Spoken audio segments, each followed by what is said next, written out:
Halo semuanya, kita dari kelompok 7 akan menjelaskan mengenai analisis diskriminan.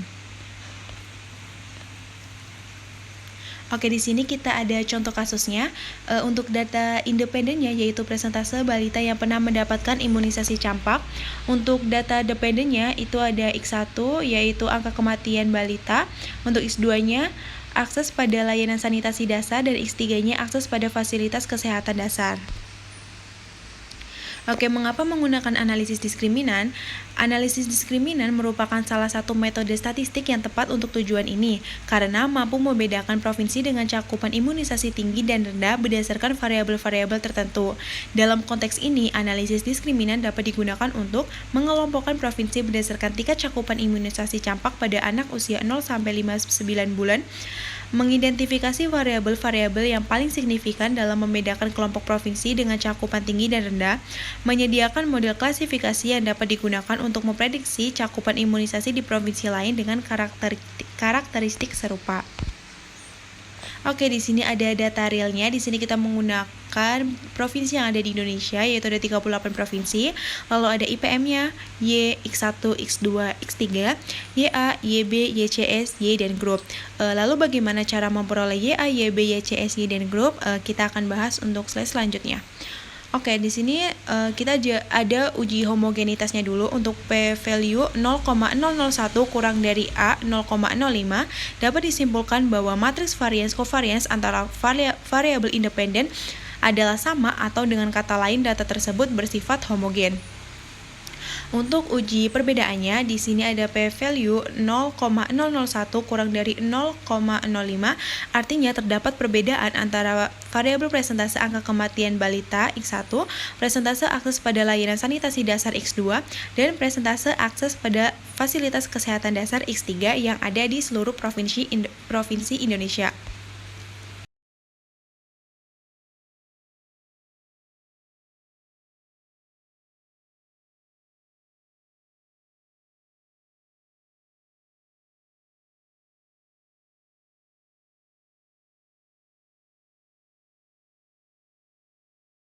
Oke, ini untuk hasil analisisnya.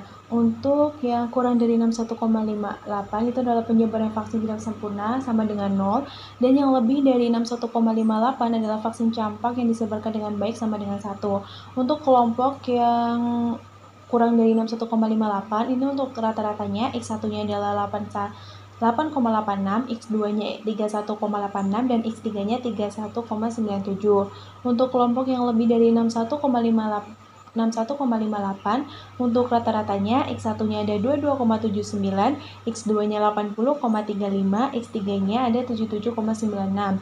Dan untuk data ada NA dan NB. NA itu adalah jumlah data yang IPM-nya itu sama dengan 0, dan di sini ada 7 data. Dan untuk NB-nya itu adalah jumlah data yang IPM-nya itu sama dengan 1, dan di sini ada 31 data. Untuk IPM-nya bisa dilihat pada tabel ini. Oke, untuk sentroid A-nya itu ada min 2,111 dan sentroid B-nya itu ada 0,477. Dan di mana cara mendapatkan sentroid ini nanti akan dijelaskan di slide selanjutnya. Oke, jadi hasil yang didapatnya untuk mencari nilai YA dan YV dapat dilihat pada output SPSS pada classification function coefficient. Oke, yang sebelah kiri ini adalah classification function coefficient. Maka untuk YA-nya ini pada bagian penyebaran vaksin tidak baik.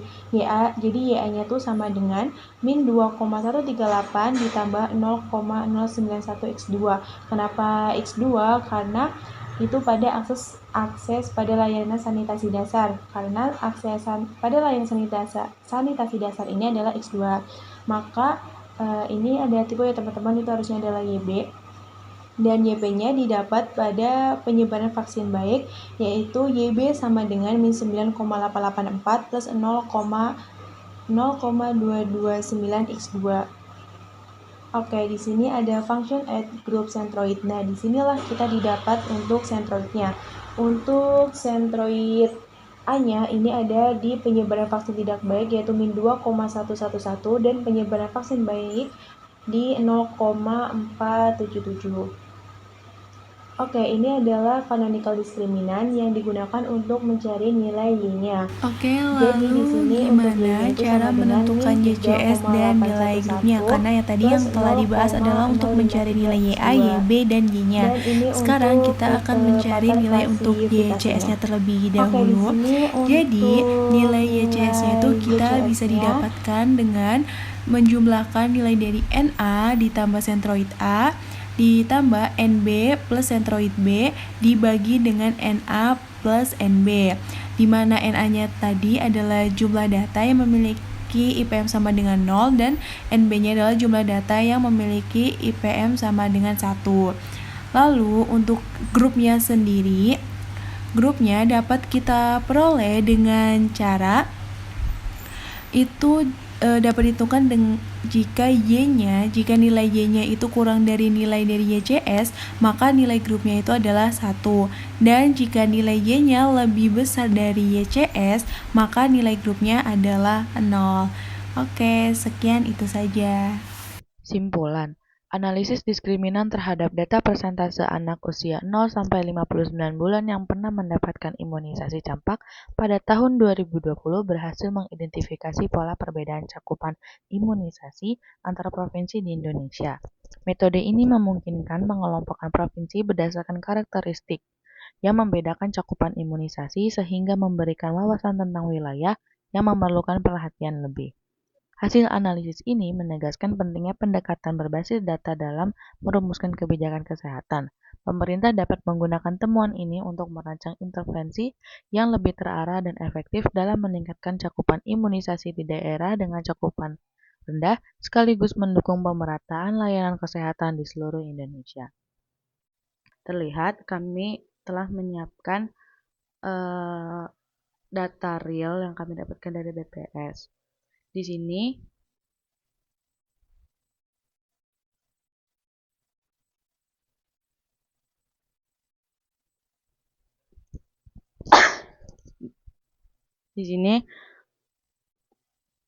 terdapat data persentase balita yang pernah mendapatkan imunisasi campak. Nah, ini akan dijadikan variabel Y atau dependennya. Lalu ada angka kematian balita, akses pada layanan sanitasi dasar, dan akses pada fasilitas kesehatan dasar yang akan dijadikan variabel independennya. Namun, kita ubah dulu yang variabel Y-nya itu menjadi 1 atau 0.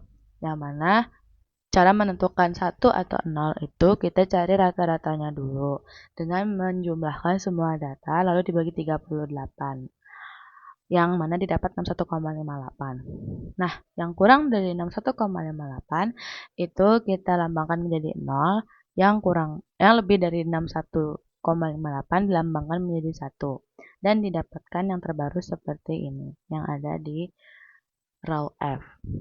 kolom F. Nah, lalu kita pindahkan data X1 dan Y yang terbaru yang sudah dilambangkan ke SPSS. Di sini saya sudah mengganti namanya menjadi Y, X1, X2, X3 dengan sudah mengisi labelnya. Nah, di bagian Y value kita bikin value yang pertama itu 0 dan labelnya itu untuk yang 0 berarti penyebaran vaksin tidak sempurna ya.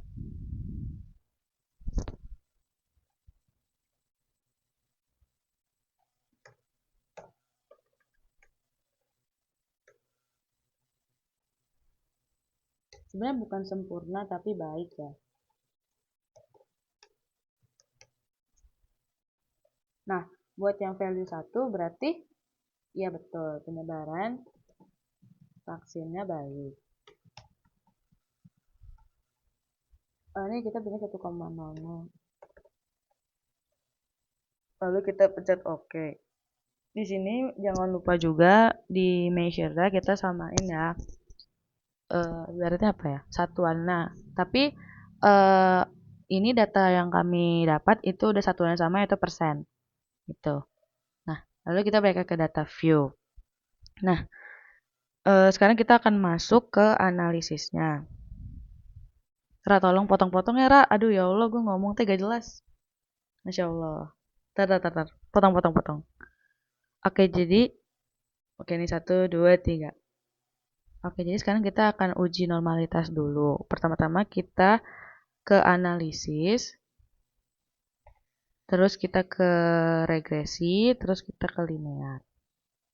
Kita masukkan si data, variabel dependennya, yaitu persentase balita tadi, ya, yang mana itu Y, lalu angka kematian, angka X1, X2, sampai X3-nya di independen.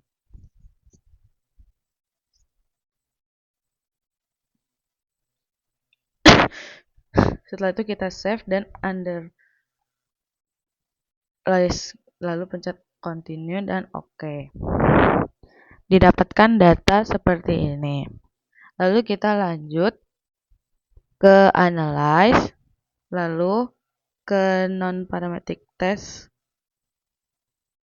lalu ke legacy dialog, dan ke yang ini 1 sampel KS.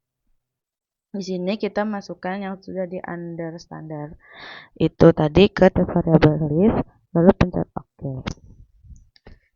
Di sini kita udah dapat hasilnya ya buat yang normalitas.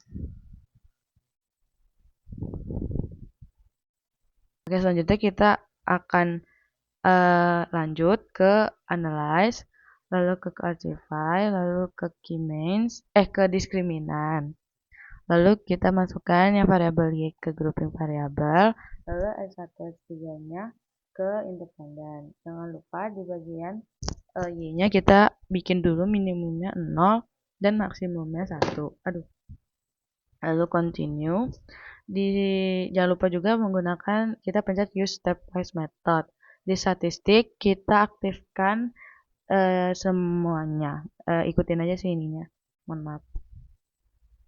Means, univariate ANOVA, box M, lalu Fisher, dan yang terakhir ini. Lalu kita lanjut ke metode. Kita di sini memilih Mahalanobis distance. Lalu kita pilih use probability of F. Setelah itu kita lanjut. Lalu kita ke classify. Setelah itu kita pencet yang leave one sama cast with result. Setelah itu kita pencet save dan kita pilih yang discriminant scores. Oke, selanjutnya tinggal pencet OK. Dan didapatkan hasil outputnya seperti ini yang sudah dibutuhkan. Misalkan klasifikasi function, koefisien sudah ada. Terus apa lagi ya? Canonical diskriminan sudah ada. Weight lambda sudah ada juga. Begitu. Sekian penjelasan kami dari kelompok 7. Mohon maaf bila ada salah kata. Harapannya teman-teman dapat mengerti apa yang kami jelaskan dan terbantu untuk kedepannya. Terima kasih.